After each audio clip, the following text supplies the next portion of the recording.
안녕하세요. 현자에 간다 원석입니다. 오늘 저희가 방문한 지역은 방배동입니다. 이 방배동 같은 경우에는 전통적인 부촌이었습니다. 이 전통적인 부촌이었는데 방배동 바로 위쪽이 지금 강남의 최상급지인 반포동입니다. 반포동 같은 경우에는 압구정동이 지금 재건축으로 새롭게 아파트가 되기 전까지는 이 반포동과 그 옆에 잠원동까지 이 한강변 라인에 있는 이 신축 라인들이 굉장히 큰 강세를 보일 것으로 예상이 되는데요. 물론 압구정동이 들어온다고 하더라도 좋은 입지에는 뭐 변함이 없겠죠. 어찌되었든 이 반포동 라인과 연결이 되어서 방배본동과 이 방배동으로 라인이 이어지는 이 전통적인 부촌이었습니다. 그런데 좀 특징이 이 반포동 같은 경우에는 과거에 아파트로 주거 지역이 많이 들어왔고 이 방배동 같은 경우에는 단독주택 라인들이 주거지로 형성이 되었습니다. 그러다 보니까 이 단독주택 라인들이 하나둘씩 다가구나 다세대로 변환이 되고 노후가 되다 보니까 이 아파트 라인들과 방배동의 단독주택 라인들이 좀 차이가 나게 된 거죠. 그래서 전통적 부촌 이미지였지만 반포동에 비해서는 살짝 낙후되었다라는 이미지가 강했습니다. 그런데 최근에 이 단독주택 라인 위주로 재건축이 진행이 되었죠. 이 단독주택이기 때문에 재개발처럼 보이지만 단독주택 재건축으로 진행이 되고 있는 곳이 바로 방배동입니다. 그래서 이 내방역 일대 지구 이 아래쪽으로 이렇게 방배동 재건축 라인이 진행이 되고 있는데 지금 방배동 같은 경우에는 현재 사업이 진행되고 있는 구역이 뭐 13구역, 그 다음에 14구역, 그 다음에 5구역, 6구역 정도가 주목을 해볼 만한 그런 곳입니다. 이 7구역 같은 경우에는 지금 현재 조합 설립이 이제 되었고요. 이 6구역과 5구역 같은 경우에는 이주 및 이제 철거가 거의 다 완성이 되고 이제 착공이 남았는데 좀 이슈들이 있죠. 이 이슈들은 좀 이따가 자세히 풀어보도록 하겠고요. 이 13, 14구역도 지금 관리처분 인가가 진행되었고 이주를 하고 있는 단계입니다. 최근에 이 15구역이 바로 정비구역으로 지정이 되었죠. 그렇기 때문에 이렇게 6, 5, 15, 13, 14, 그 다음에 7구역 정도가 지금 현재 진행이 되고 있다고 보시면 되겠습니다. 그런데 이 6개 구역들이 다 들어오게 되면은 고압 한 2만 세대 정도 이상의 세대가 들어오는 거기 때문에 이 강남구에서 2만 세대라는 것은 굉장히 의미가 깊죠. 좋은 땅에 2만 세대가 들어온다는 얘기는요. 그렇기 때문에 이 방배동 일대가 다시 한번 전통적인 부촌의 이미지를 가져올 것이라고 그렇게 기대가 되는 곳입니다. 그것뿐만 아니라 이렇게 삼익 아파트 재건축, 중앙 하이츠 재건축처럼 이렇게 재건축으로 기존에 있는 아파트들이 재건축을 하는 경우도 굉장히 많습니다. 지금 현재 경남 아파트 재건축은 방배 그랑자이로 진행이 되었고요. 그래서 지금 현재 여기에 있는 이 구역들의 신축 아파트 가격을 바로미터를 이 방배 그랑자이, 그 다음에 롯데캐슬 아르떼라고 2010여 년 정도에 들어온 아파트인데 이 두 개의 아파트를 기준점으로 삼고 있습니다. 물론 신축들이 들어온다면 이 두 아파트보다는 훨씬 높은 가격을 형성을 하겠죠. 그리고 또한 방배동에 든 좋은 점 중에 하나가 바로 서리풀 터널이 개통이 되었다는 점입니다. 이 서리풀 터널이 왜 의미가 있냐면 바로 서초역이나 교대역, 그 다음에 강남역까지 이어지는 이 업무 라인들과 접근성이 굉장히 강화된 그런 좋은 터널입니다. 그렇기 때문에 이 방배동에서 이 업무단지까지도 예전에는 25분에서 30분 정도 걸렸다고 한다면 지금은 10분 내로 굉장히 단축이 되어서 이렇게 시세가 연동되는 효과를 누릴 수가 있고요. 그리고 덧붙여서 이 서리풀 공원 위쪽은 정보사 부지라고 과거에 그런 부지였는데 이 부지를 지금 현재 개발사업 회사에서 낙찰을 받아가지고 복합 업무단지로 꾸민다고는 그런 계획입니다. 이 부지가 강남에 있는 GBC 부지보다 크다고 합니다. 그렇기 때문에 여기에 업무단지가 들어오게 된다면 일자리도 굉장히 풍부해지는 그런 효과를 누릴 수가 있게 되는 거죠. 그래서 지금 현재 이 내방역 중심부터 이 정보사 부지까지의 개발 계획도입니다. 여기에 법조단지도 연계가 되고, 그 다음에 GBC, 서울 강남의 GBC도 연결이 되고, 그리고 이렇게 업무단지까지 연결이 된다고 하면은 이 단독주택 재건축이 진행이 됐을 경우에 굉장히 이주 수요가 많을 수밖에 없고요. 그 다음에 여기에 들어오는 업무 시설들이 굉장히 고소득 직종에 있는 종사자들이 들어올 것이기 때문에 당연히 생활 수준도 높아지게 될 것이고 전체적으로 지역적으로도 굉장히 큰 호재가 될 것으로 예상이 됩니다. 그래서 여기 들어오는 이런 직종들은 고부가 가치의 관련 산업들이 들어올 예정입니다. 그래서 뭐 법조단지라든지 아니면 IT, 금융 뭐 이런 쪽에 굉장히 좋은 그런 시설들이 들어올 것으로 예상이 됩니다. 그래서 지금 현재 가장 핫한 구역이 이제 6구역과 5구역인데 이 6구역 같은 경우에는 지금 원래 DL, ENC, 그러니까 대림이죠. 대림과 원래 시공사가 거의 체결이 되었는데 최근에 대림과 결별을 했습니다. 결별. 공사비 인상 문제로 DL, ENC와 결별을 하였고요. 지금 레미안으로 삼성물산이죠. 레미안으로 다시 시공사가 선정이 된다고 하네요. 그런 이슈가 있는데 이 6구역의 특징 중에 하나가 바로 이 길이 이렇게 나눠져 있습니다. 길이 나눠져 있기 때문에 이 두 개의 단지를 브릿지로 연결을 시키려고 했어요. 만약에 이게 진짜 시공이 된다고 하면 뭐 레미안이 어떻게 다시 시공을 설계를 할지 모르겠지만 이 6구역 같은 경우에는 바로 바로 위쪽이 방배 본동이고요. 그 다음에 반포동과 가장 가깝습니다. 그렇기 때문에 위치적으로는 방배 본동과 가장 연계성, 만약에 방배 본동에 있는 아파트들이 다 재건축이 들어온다고 한다면 하나의 단지로 연결이 된다는 그런 장점이 있을 것으로 예상이 됩니다. 그 다음에 이 5구역 같은 경우에는 최근에 이슈가 또 하나 있는데 바로 이 토양 오염이죠. 이 토양 오염 때문에 지금 현재 오염 정화 작업을 시작을 해야 된다고 합니다. 그렇기 때문에 한 10개월 정도, 한 1,000억 정도 들어서 오염 정화 작업을 해야 되기 때문에 이제 시공 착공이 늦어지게 됐는데, 뭐 지금 인터넷 기사를 보니까 일부 이쪽을 이제 배합하시는 분들은 좀 쌤통이다라는 그런 여론이 있는 것 같은데, 네, 만약에 이게 착공이 늦게 돼서 점점 입주가 늦어지게 된다면 기존에 이 분양을 기다리는 곳들이나 또 공급량이 이제 적어지게 되면 기존에 있는 기축 아파트들이 상승하게 되는 것이고, 그렇다면 당연히 여기에 있는 분양가도 상승할 가능성이 높게 됩니다. 네, 그렇기 때문에 물론 방배 5구역 조합원들 입장에서는 좀 10개월이라는 기간을 더 기다려야 되기 때문에 좋진 않겠지만, 조합원뿐만 아니라 일반 분양을 기다리시는 당사자들도 굉장히 좋지 않은 그런 소식입니다. 네, 이 구역도 보시면 굉장히 넓습니다. 넓은데 이 방배동에서 평지에 있기 때문에 굉장히 6구역과 더불어 대장단지가 될 그런 아주 좋은 곳이라고 생각이 듭니다. 지금 이 방배동에는 뭐 카페 거리도 형성이 되어 있어요. 그래서 젊은이들이 좋아하는 뭐 유흥시설들도 있고요. 그리고 이 방배동의 좋은 점이 또 전통적으로 학군이 강합니다. 서문여자고등학교도 있고 동덕여자고등학교도 있고요. 이런 식으로 여학생들 학군이 강한 것 같은데, 지금 이 방배동 같은 경우에는 물론 재개발 지역이 아니라 재건축 지역이긴 하지만 사실상 뭐 재개발과 거의 비슷한 곳이죠. 방배동 같은 경우에 좋은 점이 학군이 좋기 때문에 방배동과 비교가 되는 한남 뉴타운이나 뭐 성수 뉴타운, 성수 전략정비구역 이런 곳들과 비교가 되는데, 그 중에서 가장 강점이 되는 게 바로 학군입니다. 이 나머지 두 곳들은 아직까지는 학군이 그렇게 형성이 잘 되어 있지는 않으니까요, 비교적. 그렇기 때문에 지금 현재 이 방배동 같은 경우에는 주택 재건축으로 진행이 되긴 하지만, 이 재건축에서 가장 좀 약점이 바로 재건축 초과이익 환수제죠. 그렇지만 방배동에 있는 많은 구역들이 이 7구역을 제외한 6, 5, 14, 13구역 같은 경우에는 2018년 1월 2일 전에 관리처분 인가를 냈기 때문에 재건축 초과이익 환수제에서 벗어나게 됩니다. 그런 장점이 있고요. 그 다음에 또 두 번째, 원래 보통 투기과열지구에 관리처분 인가가 난 다음에는 주택의 매도가 금지가 되죠. 조합원 승계가 금지가 되는데, 다행히 사업시행 인가 이후 3년 안에 착공이 못했을 경우에는 전매가 가능하다는 예외 조항이 있습니다. 그런데 이 모든 구역들이 다 이 예외 조항에 걸리게 됩니다. 그렇기 때문에 지금 현재 매물들은 그래도 꽤 나와 있는 편이긴 하고요. 네, 그래서 이렇게 앞으로 이 방배동의 일대를 확 바꿀 이 방배동의 재건축 단지들을 한번 임장을 다녀왔습니다. 그러면 현장에서 뵙겠습니다.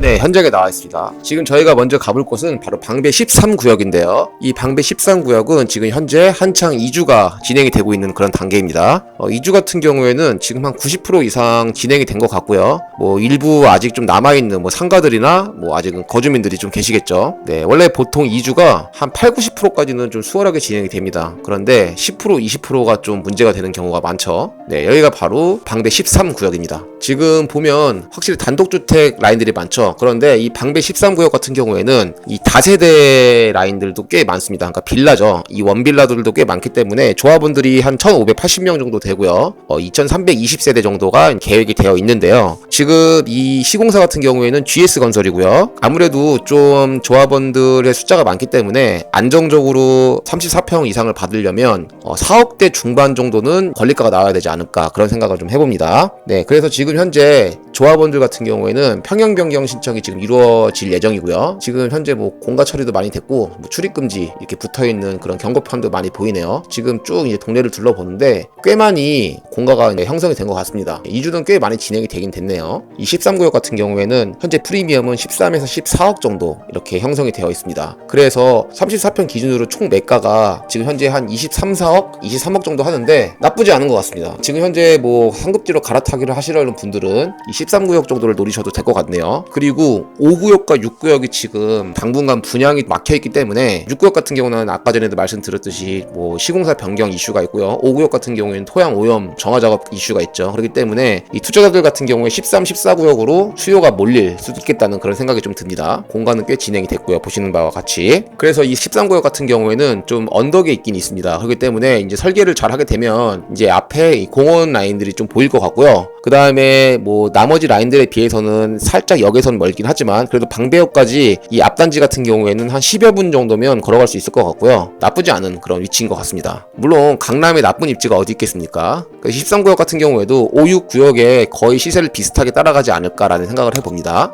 네, 다음은 이제 14구역으로 이제 이동을 해볼 건데요. 이 13구역의 바로 맞은편에 14구역이 있습니다. 역시 14구역 같은 경우에도 현재 이주가 한창 진행 중이고요. 이주 같은 경우에는 2022년 3월 31일, 3월 말까지 6개월 정도 이주 기간이라고 하네요. 여기 같은 경우에는 부지가 좀 작습니다. 작기 때문에 조합원은 240명 정도 되고요. 그 다음에 세대수는 460세대 정도로 계획이 되어 있는데 롯데건설에서 시공사가 선정이 되었고 르엘이라는 롯데건설의 하이엔드 브랜드로 채택이 되었습니다. 여기 이 14구역은 바로 이수중학교를 끼고 있습니다. 그리고 이 바로 맞은편 저기 앞에 펜스가 쳐주신 게 보이는데 이 저 펜스 쳐진 구역이 바로 이 방배 5구역입니다. 어찌되었든 조합원 분양가는 한 9억 5천 정도 예상이 되고요. 조합원 분양가가 더 상승할 수 있을 그런 가능성도 있습니다. 조합원 분양가를 상승시키고 일반 분양가도 상승시켜서 비대율을 조절한다는 그런 얘기겠죠. 지금 이곳 같은 경우도 13구역과 마찬가지로 프리미엄은 13에서 14억 정도 이렇게 들어가게 되고요. 총 매가는 아까 13구역과 거의 비슷합니다. 23억에서 24억 정도 이렇게 사이에 형성이 되어 있고요. 이곳 같은 경우에는 아무래도 좀 구역이 작고 조합원 수가 적기 때문에 이주 같은 경우에는 13구역보다 좀 빨리 진행이 될 수 있을 그런 가능성이 있습니다. 그리고 착공을 했을 경우에도 조금 더 빨리 이제 완공이 될 수 있을 그런 가능성이 있죠. 그래서 빨리 입주를 해야 된다는 그런 실거주자 입장이라면 이 14구역도 나쁘지 않을 것 같습니다. 왜냐하면 이 추후에 5구역과 13구역이 다 완공이 됐을 때는 뭐 하나의 단지처럼 이렇게 길 하나 건너를 두고 가까이 붙어 있기 때문에 하나의 단지처럼 형성이 이렇게 될 것 같습니다. 네, 그리고 이 14구역의 좋은 점이 뭐냐면 바로 추가 분담금이 입주 시때 100% 납부입니다. 네, 그렇기 때문에 추가금이 더 이상 입주 때까지 들지 않는다는 그런 장점이 있는 그런 단지죠. 네, 지금 이 펜스 쳐놓은 이 구역이 바로 방배 5구역입니다. 이 방배 5구역 같은 경우에는 부지가 굉장히 크죠. 지금 현재 3065세대로 계획이 되어 있고요. 역시 뭐 여기도 마찬가지로 단독주택 재건축입니다. 재개발이 아니라 재건축입니다. 이 방배 구역의 특징들이 지금 보시면 알겠지만 재개발 일반적인 구역 치고는 굉장히 깔끔하고 도로가 네모 반듯하죠. 그래서 정비 시설들이 지나치게 낙후가 되어 있지 않고 그래도 네모 반듯하고 길이 그렇게 되면 이 단독주택이라도 항상 재개발로만 진행이 되는 게 아니라 재건축으로도 이렇게 진행이 되는 경우가 있습니다. 네, 역시 마찬가지로 방배 5구역도 그래서 재건축이고요. 바로 14구역과 붙어있죠. 3065세 대단지라고 할 수가 있겠고요. 지금 현재 조합원 대비 사업성이 굉장히 좋은 곳 중에 하나입니다. 그렇기 때문에 이곳 같은 경우에는 비례율이 244%까지도 예상이 됩니다. 조합원 같은 경우에는 감정가 상관없이 모두 원하는 평형을 배정받을 수 있다고 하네요. 그래서 지금 조합원 분양가 같은 경우에는 84 기준으로 13.2억으로 상향을 시켰습니다. 이 조합원 분양가를 상향을 시켰기 때문에 일반 비례율도 더 좋아지게 되는 거죠. 그래서 이 조합원 감정평가가 낮아도 원하는 평수는 다 배정을 받을 수 있기 때문에 요즘같이 코로나 시대 이후로 좀 대형 평수를 좀 선호하는 선호도가 있는데 이 대형 평수를 배정받을 수도 있을 것이라는 그런 생각이 드는 관지입니다. 그래서 사업성이 굉장히 좋고요. 추정 피는 지금 비례율에 따라서 이제 조금씩 달라지긴 하겠지만 추정 피는 한 14억에서 16억 정도, 244%로 잡았을 때는 14억 정도, 200%로 잡았을 때는 16억 정도 그렇게 예상이 되는 거고요. 초기 투입 금액은 좀 높습니다. 25억이고요. 총 투는 27에서 29억. 그래서 13구역과 14구역보다는 지금 한 3, 4억 정도 높게 형성이 되고 있는데 그럴 수밖에 없죠. 왜냐하면 지금 이주 철거가 다 완료가 되고 이제 분양 착공만 하면 되니까. 그런데 아까 전에도 말씀드렸듯이 이슈가 하나 있죠. 바로 토양 오염. 이 토양 오염 때문에 좀 이슈가 있습니다. 그래서 한 10개월 정도 딜레이가 될 것 같고요. 그리고 1,000억 정도 더 소요가 된다고 하니까 사업성이 조금 더 나빠지게 되는 거지만 워낙 사업성이 좋은 단지이기 때문에 그리 큰 문제는 아닐 것이라고 그렇게 예상이 됩니다. 사업성이 1,000억이 더 들어가기 때문에 일반 분양가가 조금 더 높아질 그런 가능성이 있을 것 같습니다. 네, 그래서 평당 5천만 원은 당연히 넘을 것 같고요. 일반 분양 같은 경우에는 뭐 얼마가 나올지 좀 기대가 되는 그런 단지이기도 하네요. 지금 이곳 같은 경우에는 시공사는 DH 방배라는 이름으로 들어오고요. 현대건설인데 현대건설과 요즘에 좀 이슈가 되고 있는 HDC 현대산업개발이랑은 좀 다르죠. 현대산업개발은 아이파크고 현대엔지니어링은 힐스테이트라는 브랜드를 갖고 있는데 이 하이엔드 브랜드인 DH가 적용이 되었습니다. 지금 이 길 건너서 바로 오른쪽 맞은편이 바로 방배 6구역이고요. 그 다음에 서문여고가 있습니다. 학군도 나쁘지 않을 것 같고 5구역 같은 경우에는 이수역을 좀 이용을 해야 될 것 같은데 이수역 같은 경우에는 걸어서 한 10분 정도 소요가 될 것 같습니다. 이수역에서 한정거장 내려가면 사당역이니까 교통도 굉장히 좋다고 할 수가 있겠네요. 네, 계속해서 이동을 해보도록 하겠습니다. 지금 왼쪽에 보이는 이 넓은 부지가 바로 방배 5구역이고요. 그 오른쪽에 이 단독주택 또 상가주택으로 보이는 이 근생 건물들이 나중에 이 5구역이 들어오게 되면 하나씩 다 개발이 되겠죠. 바로 금싸라기 땅입니다. 그리고 저희가 지금 가볼 곳은 롯데캐슬 아르테라는 곳인데 이 아파트 같은 경우에는 2013년도 11월 달에 입주를 시작했습니다. 그래서 10년이 채 안 된 준신축이라고 할 수 있겠고요. 있고요. 744세대. 바로 이 롯데캐슬 아르테가 중요한 이유가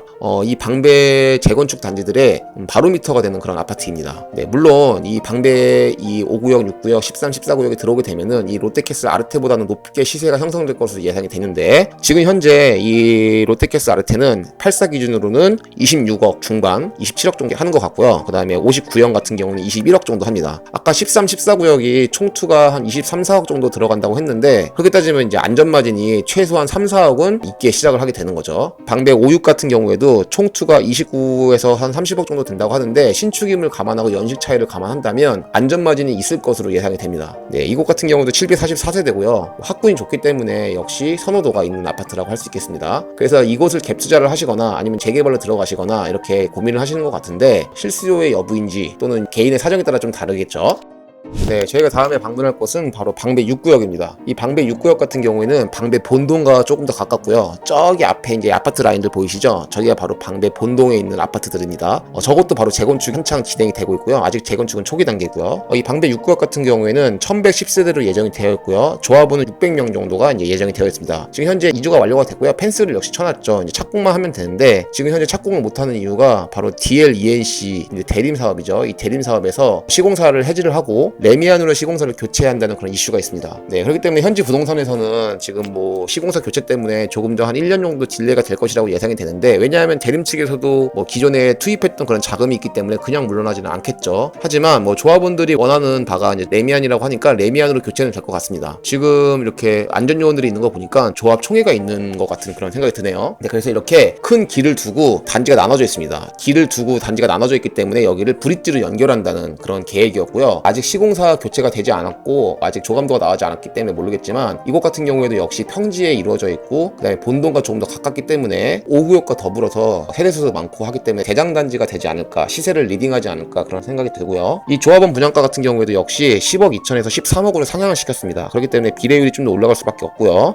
그 다음에 P는 14억에서 16억 정도 되는 것 같고요. 초기 투입 금액은 22에서 23억 정도, 그 다음에 총투는 29, 30억 정도, 즉 방배 5구역과 거의 시세가 연동되는 현상을 보이고요. 지금 전체적으로 5구역, 6구역 다음에 13, 14구역 이렇게 시세가 형성이 되어 있는 것으로 볼 수 있겠네요. 네, 지금 이 길을 시작으로 나와 있는 아파트들이 바로 방배 본동에 있는 아파트들입니다. 이 방배 본동에 있는 아파트들도 지금 현재 재건축이 한창 진행 중에 있는 아파트들이 꽤 많고요. 초기 단계입니다. 뭐 조합 설립이 되었거나 아니면 조합 설립 전 단계인 아파트들이 많죠. 이 중층 단지들도 이제 반포동에 있는 낮은 저층 아파트들이 재건축이 되고 난 다음에 이쪽으로 이제 공이 넘어올 것 같은데, 이 방배 본동에 있는 아파트들까지 같이 정비 사업으로 이루어지게 된다면 뒤에 단독주택 재건축 아파트들과 더불어서 시너지를 발휘할 것으로 그렇게 예상이 되는 아파트들입니다. 아무래도 단독주택 재건축보다는 조금 더 깔끔하고 길도 네모 반듯하고 살기는 좋죠. 지금 이곳 같은 경우에는 이 재건축 라인들이 아무래도 좀 전세가가 낮기 때문에 갭 투자 갭 비용은 꽤 많이 들어갈 것으로 예상이 되고요. 이 바로 다리 위쪽이 반포동 한강변 라인이 되는 것이죠. 입지적으로는 굉장히 훌륭하다라고 생각이 듭니다. 공원도 많고 학군도 좋고 그다음에 강남의 평지고 그다음에 교통도 너무너무 좋고요. 뭐 말할 것도 없죠. 네, 저희는 이제 방배 그랑자이를 한번 가보도록 하겠습니다. 이 방배 그랑자이 같은 경우에는 아까 전에 롯데캐슬 아르테와 더불어서 단독주택 재건축 라인에 바로미터를 알 수 있는 그런 아파트들인데요. 네, 입주는 얼마 안 됐고요. 방배 그랑자이 같은 경우는 21년 7월달 아직 채 1년이 안 되는 아주 신축 아파트고요. 네, 758세대로 기획이 되어 있고 84 기준으로는 지금 현재 호가가 30억 정도 하고 있습니다. 지금 그랑자이가 30억이기 때문에 이 그랑자이보다 조금 더 앞쪽에 나와 있는 단독주택 재건축 아파트들은 안전마진을 충분히 지금 현재 총투가 5구역, 6구역 기준으로도 29억에서 30억 정도 한다고 하니까 총투 기준으로 봤을 때는 안전마진이 충분하다라고 볼 수 있겠고요. 네, 그리고 아까 전에 제가 재개발 같은 경우에는 투기가열지구 이후로 관리처분 인가가 나면은 전매가 금지되지만, 지금 이곳 같은 경우에는 재개발처럼 보이지만 재건축이기 때문에 조합 설립 인가가 나면은 전매가 금지가 됩니다. 하지만 뭐 사업 시행 인가 이후에 착공이 3년 동안 되지 않았기 때문에 당연히 전매는 가능한 상태이고요. 모든 구역들이 다 이 점 참고해 주시면 감사하겠습니다. 네, 그래서 그랑자이기 때문에 GS건설에서 시공을 하게 되었죠. 굉장히 좋습니다. 네, 지금 이 대로변을 기준으로 오른쪽이 바로 동작구 사당동이고요. 그다음에 왼쪽이 서초구 방배동입니다. 네, 교통의 요지라고 할 수가 있겠죠. 이 수역에서 이제 한 정거장 더 내려가면 사당역이 되는데, 이 사당역 같은 경우에는 4호선 라인과 그다음에 2호선 라인이 겹쳐지는 그런 곳이죠. 네, 그래서 이용객들이 굉장히 많습니다. 이 사당역에서 조금 더 내려가면 이제 과천이 되겠죠. 그래서 입지적으로도 굉장히 훌륭하고요. 이 오른쪽에 지금 현재 이 방배동 재건축 쪽으로 오시는 분들 중에 많은 오시는 분들이 동작구에서 아크로 리버하임이나 그런 동작구의 신축 아파트들을 이제 팔고 갈아타기로 오시는 분들이 꽤 많다고 합니다. 아무래도 좀 기존에 있는 아파트들을 갈아타고 상급지로 이동을 하려는 그런 투자 방법이죠. 괜찮은 방법인 것 같습니다. 지금 현재 아크로 리버하임 같은 경우에도 24, 5억을 호가하는데 지금 그것을 팔게 되면 뭐 취등록세나 아니면 세금을 좀 감안한다고 하더라도 방배동 재건축 라인으로 충분히 올 수 있는 그런 자금이 마련이 되는 거죠. 지금 현재 저희가 가볼 곳은 현대홈타운인데 이 현대홈타운 같은 경우에는 용적률이 굉장히 높습니다. 높기 때문에 재건축은 이루어지지 않겠지만 만약에 이 주변이 다 정비가 되고 한다면 리모델링의 호재가 있을 것 같고요. 오히려 리모델링 같은 경우에는 더 재건축보다는 규제가 덜하기 때문에 빨리 진행될 수도 있겠다라는 생각을 합니다. 강남 같은 경우에는 리모델링도 굉장히 사업성이 좋을 것으로 예상이 되고요. 워낙 땅이 귀하고 없으니까 이 리모델링 용적률이 높은 아파트도 그냥 허투루 보면 안 되겠죠. 그리고 이 현대홈타운 같은 경우에는 서문여고를 끼고 있고 학군이 좋기 때문에 이 전세가 굉장히 잘 형성이 된다고 합니다. 네, 지금 이쪽은 재건축 지역에서 빠진 것 같고요. 왜냐하면 신축이 많죠. 네, 이쪽이 바로 이제 서문여고입니다. 그래서 이 서문여고 뒤쪽으로 현대홈타운이 있는데 이 홈타운이 전형적인 재건축 지역에 끼인 아파트라고 할 수가 있겠고요. 이쪽도 역시 실수요자들과 그다음 전세 수요자들이 많이 받쳐주기 때문에 굉장히 시세가 많이 올랐습니다. 네, 이렇게 방배동에 있는 재건축 단지들을 봤는데요. 당연히 강남에 있는 재건축 단지답게 앞으로 유망한 단지가 될 것 같고요. 그리고 너무 주변에 호재가 많기 때문에 가만히 있어도 더 시세가 나아가지 않을까라는 생각을 해봅니다. 반포동 라인과 더불어서 방배 본동, 그다음에 방배동까지 라인으로 이루어지는 그런 전통적인 부촌의 귀환이 기다려지는 그런 단지였습니다. 네, 이상으로 현장에 간다 원석이었습니다. 감사합니다.